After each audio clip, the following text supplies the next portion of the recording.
let's use this spot right here as a good example for how to use well-timed and systematic disturbance on a small scale to increase the germination of these lomatiums and balsam root, mule ear, and white brodia seeds. So we have these rocks, and usually these lomatiums like growing around rocks. There's a lot of biscuit roots already out here, and they have really good success when they can blow into either a spot under a bush that offers some shelter or one of these rocks.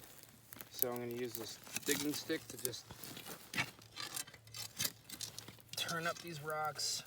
I just shift them a little bit. I create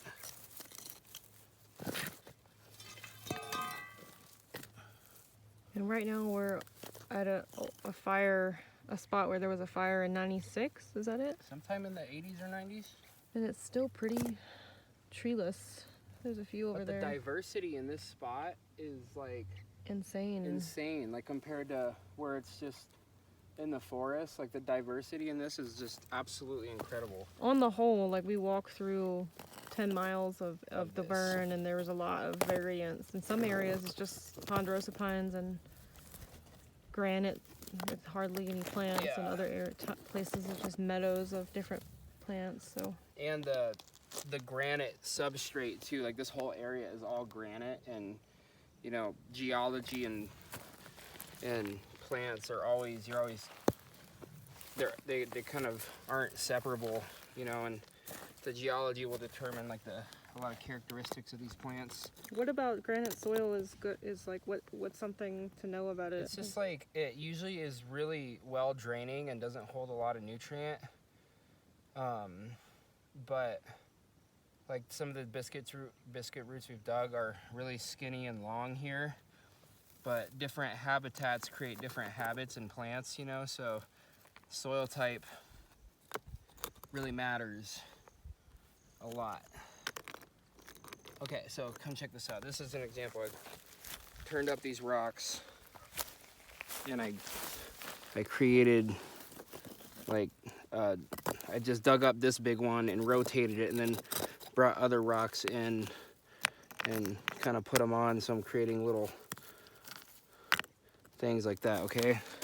And this is beneficial for what reasons? It one, it helps water actually kind of get in there, and when there's dew and moisture, it's almost like the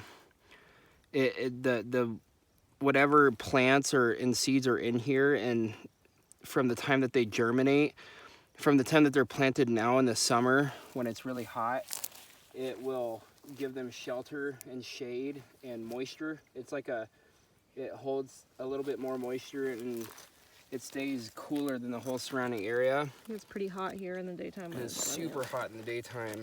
A lot of these seeds will just blow off the plant, and the oils in the seed will go rancid in the sun, and they won't germinate. But the seeds that find it into like a bush or rocks or in a crack in the dirt, they'll make it. And then when they germinate in the spring, and when it gets really hot in the late spring, when these plants can just desiccate in the sun, but when they have these cool little shady spots like this, there's at night moisture condenses on these rocks and actually kind of self-waters itself, and when it rains, it'll hold water. It holds water better, and rain kind of just sheds into there.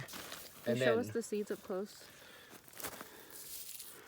So we got mule's ear and arrowleaf balsam root and white brodia, Lomatium dissectum, Lomatium macrocarpum, 9-leaf biscuit root, and a couple more. And then you just kind of like scatter them into the cracks like that. Because realistically, if the wind is blowing, we're like controlled wind. We just like blow the seeds right into the right spot at a good time. And then... So why do this when nature can do it? nature that isn't, you know, other than human nature can do it. Because humans are nature. They're a part of nature. And it helps the germination rate of these plants. It just Putting really, some intentionality in. yeah, and I just really love and care about these plants and want to see them grow, and just they bring me a lot of joy and happiness and fulfillment, and I care about them a lot. So this is personally, I just do it because I love them and I want to see them do well. And then because one day this is what we'll have to fall back on too. Okay, so there's like one good thing about this too is like when they finally start germinating, it's not in the full sunlight, but sunlight can actually get in there, which helps them germinate. And I'm actually gonna like, see that hole? I'm gonna like plug that up a little bit because it'll still get sunlight. And then You can throw any like dirt or anything on it. And then, yeah, you can sprinkle a little bit of dirt. You don't have to, but it helps sometimes. And I'm still learning too, actually. Still figuring it